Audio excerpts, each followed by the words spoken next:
Nisto cremos. Crença número 16. A ceia do Senhor. A ceia do Senhor é uma participação nos emblemas do corpo e do sangue de Jesus como expressão de fé nele, nosso Senhor e Salvador. Nessa experiência de comunhão, Cristo está presente para encontrar-se com seu povo e fortalecê-lo. Participando da ceia, proclamamos alegremente a morte do Senhor até que ele volte. A preparação envolve o exame de consciência, o arrependimento e a confissão. O Mestre instituiu a cerimônia do lava-pés para representar renovada purificação, para expressar a disposição de servir um ao outro em humildade semelhante à de Cristo e para unir nossos corações em amor. O serviço da comunhão é franqueado a todos os crentes cristãos. Com os pés empoeirados, eles chegaram ao aposento superior a fim de celebrar a Páscoa. Alguém havia providenciado um cântaro com água, uma bacia e uma toalha para a prática normal da lavagem dos pés. O problema é que ninguém desejava executar o papel de criado. Tendo plena consciência da proximidade de sua morte, Jesus falou tristemente: Tenho desejado ansiosamente comer convosco esta Páscoa, antes do meu sofrimento, pois vos digo que nunca mais a comerei, até que ela se cumpra no reino de Deus. A inveja que os discípulos nutriam uns contra os outros enchia o coração de Cristo com amarga tristeza. Ele sabia que a contenda existente entre eles ainda tinha que ver com quem seria o maior no seu reino. A disputa por posições, o orgulho e a autoestima impediam os discípulos de se humilharem, substituindo o servo ausente e dispondo-se a lavar os pés dos companheiros. Será que algum dia eles aprenderiam que no reino de Deus a verdadeira grandeza é revelada pela humildade e pelo amorável serviço?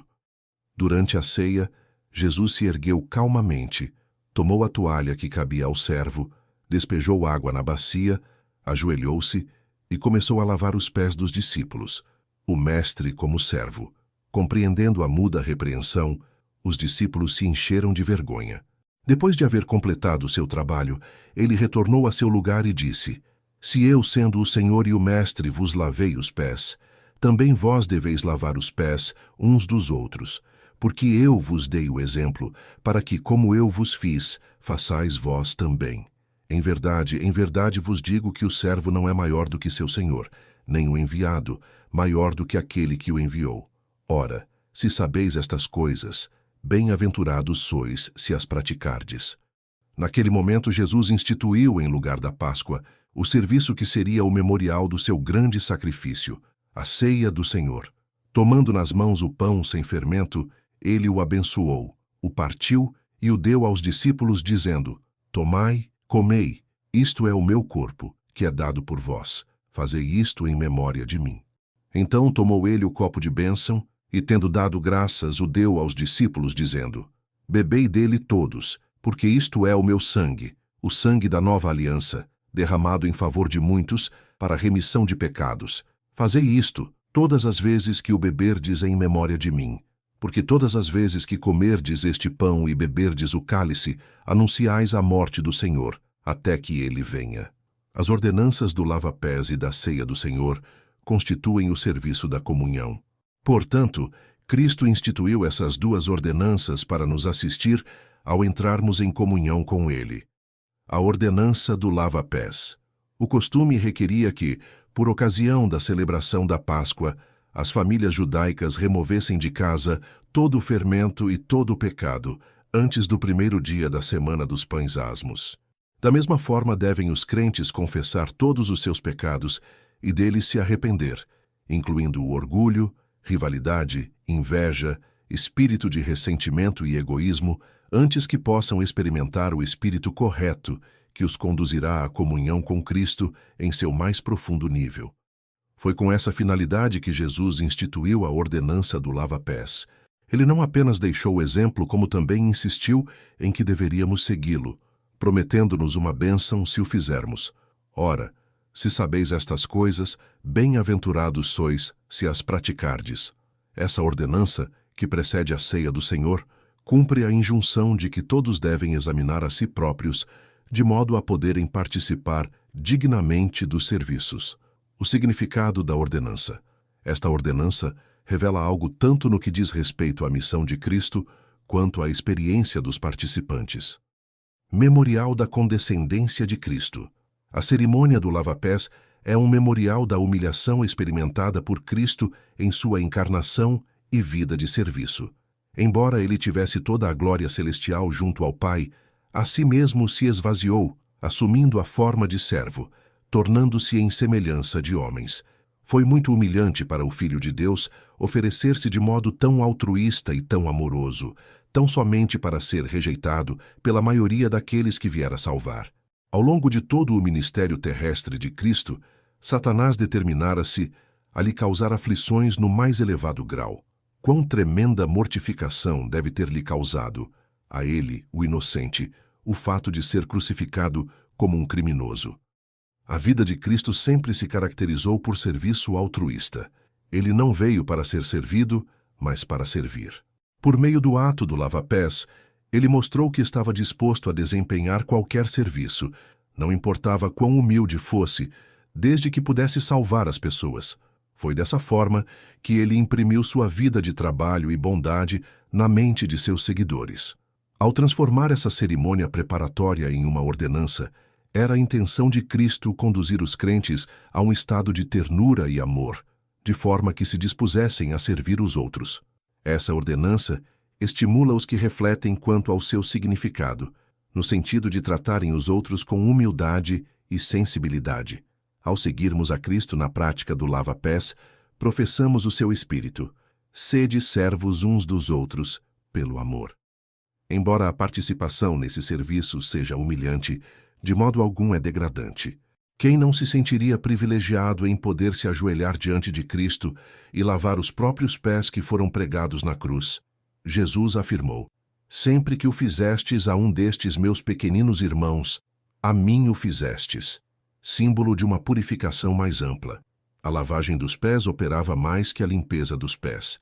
Ela representava uma purificação mais elevada, a purificação do coração. Quando Pedro solicitou que Jesus lavasse o corpo inteiro, o mestre respondeu: quem já se banhou não necessita de lavar senão os pés. Quanto ao mais, está todo limpo. Aquele que toma banho está limpo.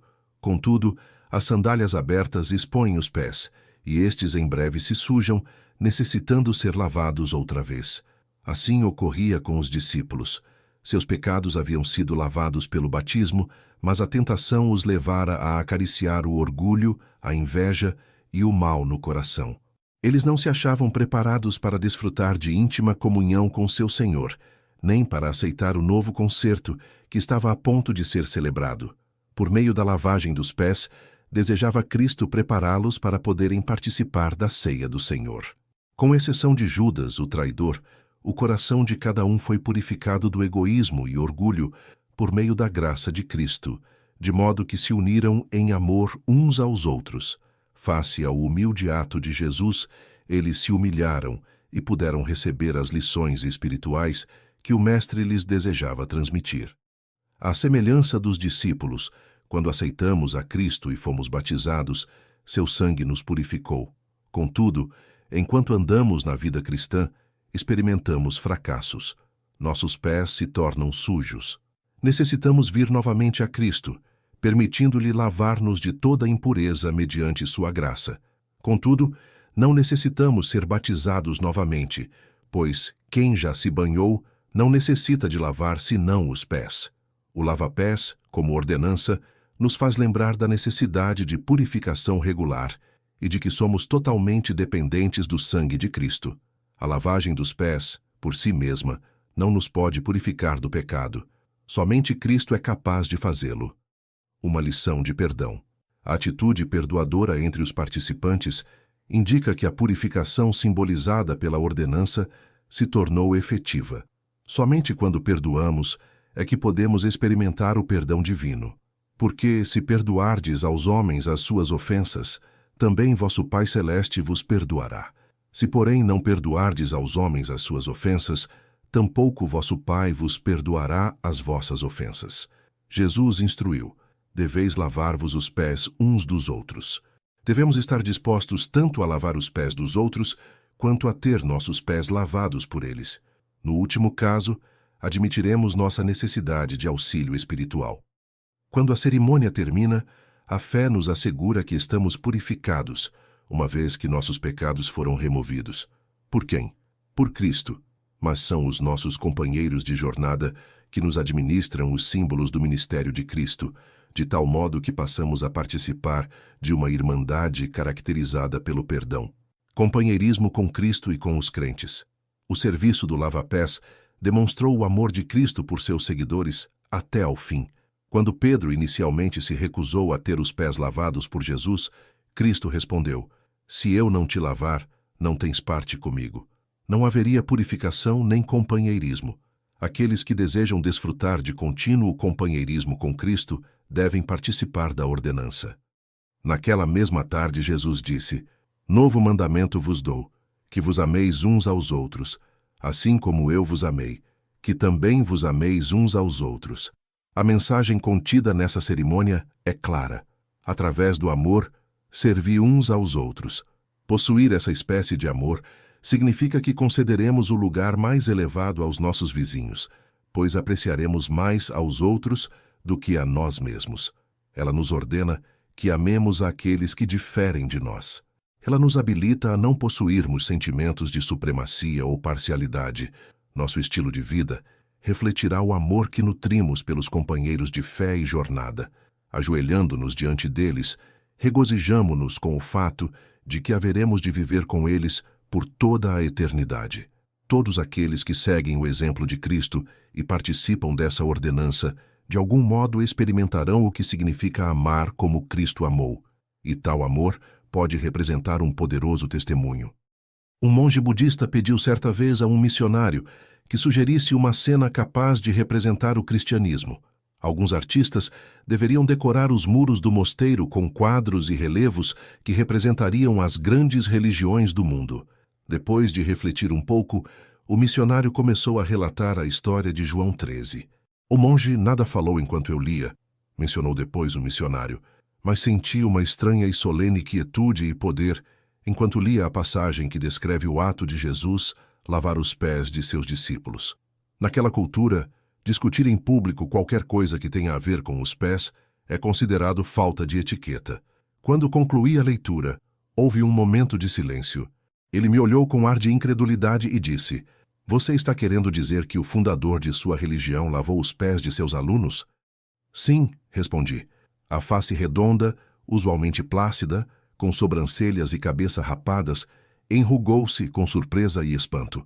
Ele ficou sem fala, o mesmo ocorrendo comigo. Eu engoli em seco várias vezes, e ambos fomos transportados para o drama descrito na cena. Enquanto eu o mirava, percebi que seu olhar de incredulidade se convertia em reverente admiração. Jesus, o fundador do cristianismo, havia tocado e até mesmo lavado os pés sujos de pescadores.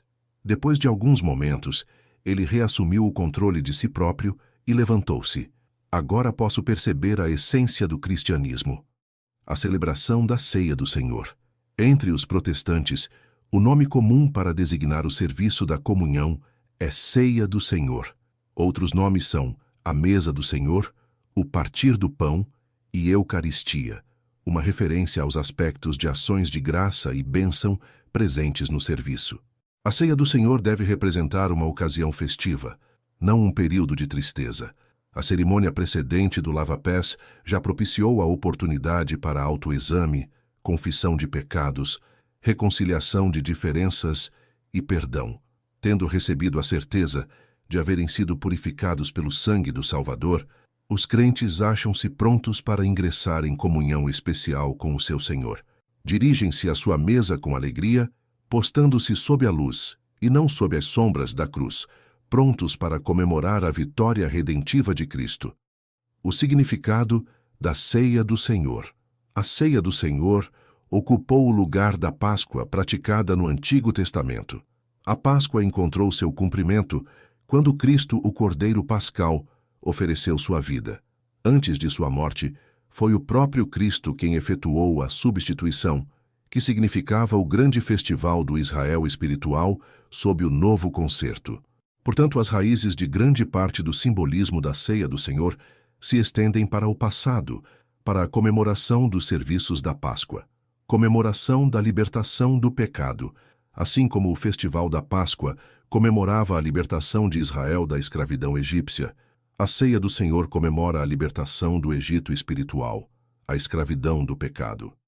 O sangue do Cordeiro Pascal, aplicado às ombreiras e verga das portas, protegeu os habitantes da casa diante da morte. A nutrição que eles obtiveram da carne do Cordeiro deu-lhes forças para escaparem do Egito. Da mesma forma, o sacrifício de Cristo traz a libertação da morte. Os crentes são salvos ao participarem tanto do corpo quanto do sangue de Cristo. A ceia do Senhor proclama que a morte de Cristo na cruz nos providenciou salvação, perdão e a garantia de vida eterna. Jesus disse: "Fazei isto em memória de mim." Essa ordenança enfatiza a dimensão substitutiva da expiação realizada por Cristo. "Isto é o meu corpo", disse Jesus, "que é dado por vós." Na cruz, o inocente substituiu o pecador, o justo ocupou o lugar dos injustos. Esse ato magnânimo satisfez as demandas da lei que exigia a morte do pecador, provendo perdão, paz e certeza de vida eterna ao pecador penitente. A cruz removeu nossa condenação e nos concedeu as vestes da justiça de Cristo, bem como o poder para sobrepujarmos o mal. O pão e o fruto da vide. Jesus utilizou muitas metáforas para ensinar diferentes verdades a seu próprio respeito. Ele disse: "Eu sou a porta, eu sou o caminho, eu sou a videira, e eu sou o pão da vida." Não podemos tomar qualquer dessas expressões em sentido literal, pois ele não se encontra presente em nenhuma porta, caminho ou vinha. Essas figuras, contudo, ilustram verdades espirituais profundas. Na oportunidade em que alimentou miraculosamente a multidão de 5.000 pessoas, Jesus revelou o significado mais profundo de seu corpo e sangue. Sendo o pão verdadeiro, ele declarou: em verdade vos digo, não foi Moisés quem vos deu o pão do céu. O verdadeiro pão do céu é meu Pai quem vos dá. Porque o pão de Deus é o que desce do céu e dá vida ao mundo." Então lhe disseram: "Senhor, dá-nos sempre desse pão." Declarou-lhes, pois, Jesus: "Eu sou o pão da vida. O que vem a mim jamais terá fome, e o que crê em mim jamais terá sede." Ele ofereceu seu corpo e seu sangue a fim de satisfazer a fome e a sede de nossas mais profundas necessidades e anseios. O pão pascal comido por Jesus era sem fermento e o fruto da vide era sem álcool. O fermento, que faz a massa de pão crescer, era considerado símbolo do pecado. Consequentemente, seria um símbolo inapropriado do Cordeiro, sem defeito e sem mácula. Somente o pão sem fermento poderia simbolizar o corpo de Cristo sem pecado.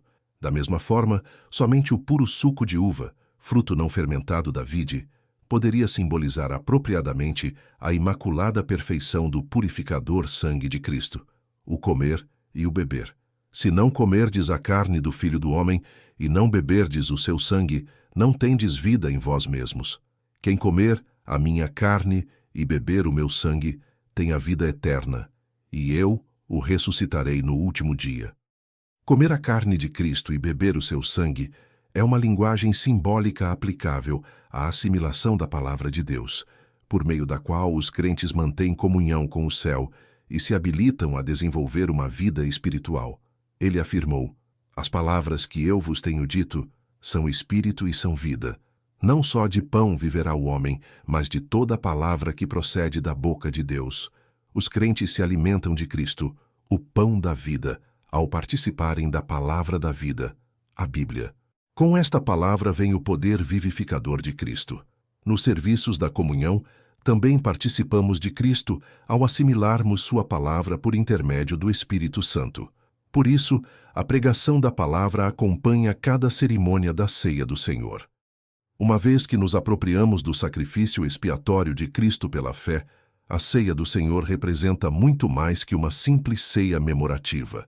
Participação nos serviços da comunhão significa a revitalização de nossa vida por meio do poder sustentador de Cristo, o qual nos provê com vida e alegria.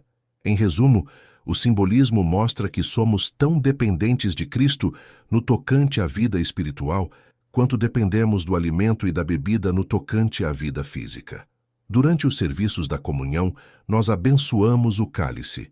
Isso significa que, assim como Cristo deu graças pelo cálice, expressamos gratidão pelo sangue de Jesus. Comunhão coletiva com Cristo. Em um mundo cheio de lutas e dissensões, nossa participação nessas celebrações coletivas contribui para a unidade e estabilidade da Igreja, pois aí demonstramos verdadeira comunhão com Cristo e uns com os outros. Salientando essa comunhão, Paulo disse: porventura, o cálice da bênção que abençoamos não é a comunhão do sangue de Cristo? O pão que partimos não é a comunhão do corpo de Cristo? Porque nós, embora muitos, somos unicamente um pão, um só corpo, porque todos participamos do único pão. Referência ao fato de que o pão da comunhão ser partido em muitos pedaços que são comidos pelos crentes. Assim como todos os pedaços vêm do mesmo pão, todos os que participam do serviço de comunhão estão unidos a ele, cujo corpo quebrantado é simbolizado pelo pão partido. Ao participar desse rito, os cristãos mostram publicamente que estão unidos e que pertencem a uma grande família cuja cabeça é Cristo. Todos os membros da Igreja deveriam participar dessa sagrada comunhão, pois nela, por meio do Espírito Santo, Cristo se encontra com seu povo e os revigora por sua presença. Corações e mãos indignos podem mesmo dirigir a ordenança. Todavia, Cristo ali se encontra para ministrar a seus filhos. Todos quantos ali chegam com a fé baseada nele serão grandemente abençoados. Todos quantos negligenciam esses períodos de divino privilégio sofrerão prejuízo. Deles se poderia quase dizer: nem todos estáis limpos. Experimentamos os mais fortes e profundos sentimentos de comunidade junto à mesa do Senhor. Ali nos encontramos em terreno comum, onde são quebradas as barreiras que nos separam. Ali nos damos conta de que, embora na sociedade existam muitas coisas capazes de nos separar, em Cristo se encontra tudo aquilo que é necessário para nos unir. Enquanto compartilhava o cálice da comunhão, Jesus ofereceu aos discípulos o novo concerto. Bebei dele todos, porque isto é o meu sangue, o sangue da nova aliança derramado em favor de muitos, para a remissão de pecados. Do modo como o antigo concerto foi ratificado pelo sangue de animais, assim o novo concerto foi ratificado pelo sangue de Cristo. Por ocasião dessas ordenanças, os crentes renovam seus votos de fidelidade a seu Senhor, reconhecendo novamente que fazem parte do maravilhoso acordo em que, por intermédio de Jesus, Deus se vinculou à humanidade. Sendo eles uma parte desse concerto, têm os crentes algo a comemorar. Portanto, a ceia do Senhor é tanto um memorial quanto um ato de ação de graças pelo selamento do eterno concerto da graça. As bênçãos recebidas guardam proporção direta com a fé dos participantes. Antegozo da segunda vinda. Porque todas as vezes que comerdes este pão e beberdes o cálice, anunciais a morte do Senhor, até que ele venha. O serviço da comunhão cobre o espaço entre o Calvário e o segundo advento. Vincula a cruz ao reino, une o já ocorrido com o ainda por ocorrer, o que constitui a essência da visão de mundo do Novo Testamento. Mantém unidos o sacrifício do Salvador e a sua segunda vinda, salvação já suprida e salvação consumada. Proclama que Cristo se encontra presente por meio do Espírito até que ele volte. As palavras de Cristo em Mateus 26, verso 29. E digo-vos que desta hora em diante não beberei deste fruto da videira até aquele dia em que o hei de beber, novo, convosco no reino de meu Pai. São proféticas. Elas voltam nossa fé em direção à celebração futura da ceia da comunhão com nosso Salvador em seu reino. A ocasião é o grande festival da ceia das bodas do Cordeiro. No tocante à preparação para esse evento, Cristo instruiu: estejam preparados com o corpo cingido e as lamparinas acesas. Façam como os homens que esperam pelo seu Senhor, ao voltar ele das festas de casamento, para que logo abram a porta, quando vier e bater. Bem-aventurados aqueles servos a quem o Senhor, quando vier, encontrar vigilantes. Em verdade lhes digo que ele há de cingir-se, dar-lhes lugar à mesa e, aproximando-se, os servirá. Tendo seus seguidores reunidos à volta da mesa do banquete, Cristo celebrará a ceia, assim como o fez em Jerusalém. Por tanto tempo ele aguardou essa ocasião, e agora ela aí está. Ele ergue-se de seu trono e começa a servi-los. Todos se enchem de admiração reverente. Sentem-se totalmente indignos de serem honrados, com Cristo servindo-os. Eles protestam dizendo: deixe-nos servir, mas Cristo mansamente os dissuade e faz com que tornem a assentar-se.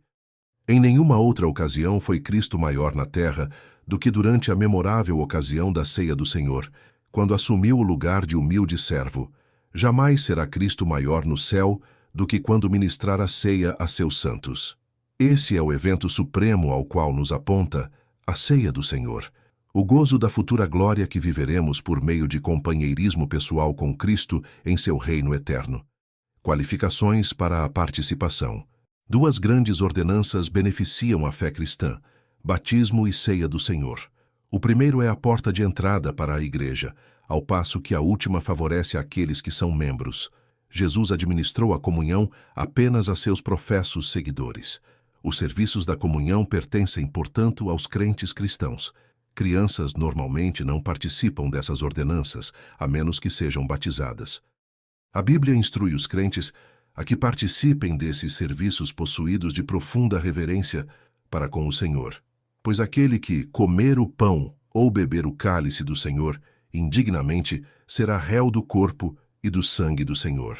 Essa forma indigna de participação pode se referir tanto à conduta imprópria ou à falta de fé vital e ativa no sacrifício expiatório de Cristo. Semelhante comportamento mostra desrespeito ao Senhor e pode ser considerado como rejeição ao Salvador, o que leva a pessoa a compartilhar a culpa daqueles que o crucificaram. Participação inadequada traz consigo o desprazer de Deus. Aqueles que comem e bebem de maneira indigna, comem e bebem juízo para si, sem discernir o corpo do Senhor. Esses fracassam em distinguir entre alimentos comuns e os consagrados emblemas que simbolizam a morte expiatória de Cristo. Os cristãos não devem considerar a ceia como uma cerimônia meramente comemorativa de um acontecimento histórico. É muito mais. É uma renovação da consciência do que o pecado custou a Deus e da dívida que o ser humano tem para com o Salvador. É também um meio de manter vivo na mente do discípulo o dever de testemunhar de sua fé na morte expiatória do Filho de Deus. Em vista dessas admoestações, Paulo aconselha que todos os crentes devem examinar-se a si mesmos antes de participarem da ceia do Senhor. Antes de tomarem parte, devem os crentes orar e rever cuidadosamente sua experiência cristã, confessando seus pecados e restaurando relacionamentos estremecidos. A experiência dos pioneiros adventistas revela quão grande bênção pode ser obtida por semelhante exame da vida. Nos dias primitivos do movimento do Advento, quando éramos poucos em número, a celebração das ordenanças se tornava uma ocasião das mais proveitosas. Na sexta-feira anterior, todo membro da igreja buscava remover tudo quanto contribuísse para separá-lo de seus irmãos e de Deus. Examinavam o coração rigorosamente. Faziam-se orações fervorosas pela divina revelação de pecados ocultos e faziam-se confissões de deslizes no comércio, de palavras imprudentes proferidas com precipitação, de pecados acariciados. O Senhor se manifestava e éramos grandemente fortalecidos e animados. Esse exame constitui trabalho pessoal. Outros não podem efetuá-lo, pois quem é capaz de ler o coração ou distinguir o joio do trigo? Cristo, nosso exemplo, rejeitou o exclusivismo por ocasião da ceia. Embora pecados abertos excluam a pessoa da participação, o próprio Jesus estendeu o pão a Judas, exteriormente um professo seguidor, interiormente um ladrão e traidor. O que caracteriza aqueles que estão qualificados a participar dos serviços da comunhão, portanto, é a condição do coração, plena entrega a Cristo e fé em seu sacrifício. Não é a condição de membro de qualquer igreja em particular. Consequentemente, crentes cristãos de todas as igrejas podem tomar parte na ceia do Senhor. Todos são convidados a celebrar com regularidade esse grande festival do concerto cristão e, através de sua participação, testemunhar de que aceitaram a Cristo como seu Salvador pessoal.